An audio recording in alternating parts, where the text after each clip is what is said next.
பாஜக, அதிமுகவோட கூட்டணி வந்து பார்த்தீங்கன்னா, தமிழ்நாட்டுல 2027ல வெற்றி பெறதுக்கான வாய்ப்பு இருக்குன்னு நினைக்கிறீங்களா? அட நீ வேறப்பா. ஏற்கனவே அவங்க தோத்ததே வந்து பாரதிய ஜனதாவால தான். பிஜேபியால தான் வந்து தோத்தாங்க. இல்லைன்னா நிச்சயமா 3வது முறை அதிமுக வர வாய்ப்பு இருந்திருக்கும். எடப்பாடி அவரோட தவறுதலால தான் மறுபடியும் பிஜேபி கூட்டு வச்சுட்டாரு. அவங்க தோத்ததுக்கு காரணமே பிஜேபி தான். இப்போ போன முறையே தோத்தாங்கன்னா, இப்போ இந்த முறை மட்டும் எப்படி வெற்றி பெறுவாங்க நம்ம சொல்ல முடியும்? இந்த முறை படுதோல்வி அடிப்பணும். அதாவது எடப்பாடின்னு சொல்கிறது அதிமுகன்ற ஒரு கட்சி வந்து இப்போ மெல்ல மெல்ல கரைச்சிட்டாங்க. பிஜேபி தான் கரைச்சிட்டாங்க. இப்போ சுத்தமாக காலி பண்ணிடுவாங்க. அதுக்கு வழி தேடிக்கணும்னா அவர் அங்கே போய் தான் ஆகணும். Okay sir. ஆனா அந்த கூட்டணி வைக்கிறதுனால தான் தோக்குறாங்க அப்படின்னு சொல்லிட்டு அதிமுகவோட முன்னாள் அமைச்சர்கள் நிறைய பேர் கரெக்ட். ஜெயக்குமார், சி. வி. அவர் சண்முகம்லாம் அண்ணன் ஜெயக்குமாரே பேசினார். அவர் உண்மைதான் பேசினார். பிஜேபி மட்டும் அவங்க கூட்டு வச்சுக்கலன்னா, நான் தான் சொல்லணும் 3வது முறை அதிமுக ஆட்சிக்கு வந்திருக்கும்.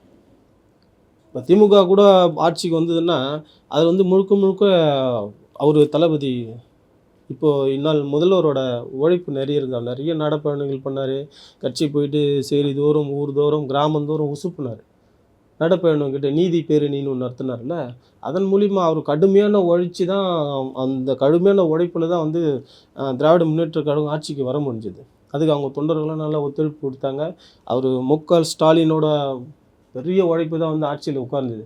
அவர் திமுக தளபதி இவர் ஸ்டாலின் மட்டும் கொஞ்சம் ஸ்லோ பண்ணியிருந்தாருன்னா திமுக ஆட்சிக்கு வர வாய்ப்பே இல்லை. நிச்சயமாக ஆட்சிக்கு வர வாய்ப்பே இல்லை. அதிமுக 3வது முறை வந்தே இருக்கும். அது எந்த மாற்றமே கிடையாது. இப்போ திடீர்னு இவர் என்ன பண்ணுறாரு எடப்பாடி, அவங்க கூட கூட்டணி வச்சிட்டார். பிஜேபி கூட கூட்டணி வச்சு தான் தோத்தார். அவர் தோற்று கூட 82 இடம் வந்துட்டாங்கல்ல அதிமுக. அப்போது திமுகவோட பலத்தையும் அதிமுக பலத்தையும் நீ பார்த்தனா அதிமுக தான் பலம். நிச்சயமாக அதிமுக தான் பலம். அது முதல்வர் ஸ்டாலினோட உழைப்பு ஆட்சிக்கு வந்தது. கொஞ்சம் ஒரு 100 இடையில தப்பிச்சிட்டாங்க. அது எதுனாக்கா பிஜேபி கூட இவங்க கூட்டணி வச்சு தான். ஓகே. பிஜேபியோட கூட்டணி வைக்கலாம். 3வது வரை அதிமுகவே ஆட்சியை பிடிச்சிருக்குன்னு சொல்கிறேன். சத்தியமாக பிடிச்சிருக்கும். அதில் எந்த மாற்றமும் கிடையாது சார். Okay sir. ஆனால் இப்போ இவ்வளோ ஒரு விஷயம் இருக்குது, ஃபீல்டு ஒர்க் இருக்குது, எக்கச்சக்கமான தொண்டர்கள் இருக்காங்க. இருந்துமே பாஜகவோட கூட்டணி வைக்கணுன்ற தேவை ஏன் அதிமுக ஏற்படுதுன்னு ஒரு விஷயம் இருக்குது. ஏன் என்ன தமிழ்நாட்டை அழிச்சிடணும்? இன்றைக்கி வந்து தமிழ்நாட்டை முற்றிலுமாக காலி பண்ணணும். பிஜேபியோட ஸ்ட்ராட்டஜி அது. முதல்ல வந்து அதிமுக கையில் எடுத்தாங்க. அப்படியே கொஞ்சம் கொஞ்சமாக கரைச்சிட்டாங்க. அடுத்தது நம்ம அண்ணன் சீமானை கையில் எடுத்தாங்க. அப்புறம் கமலஹாசனை கையில் எடுத்தாங்க. இன்றைக்கி விஜய் கையில் எடுத்துருக்குறாங்க.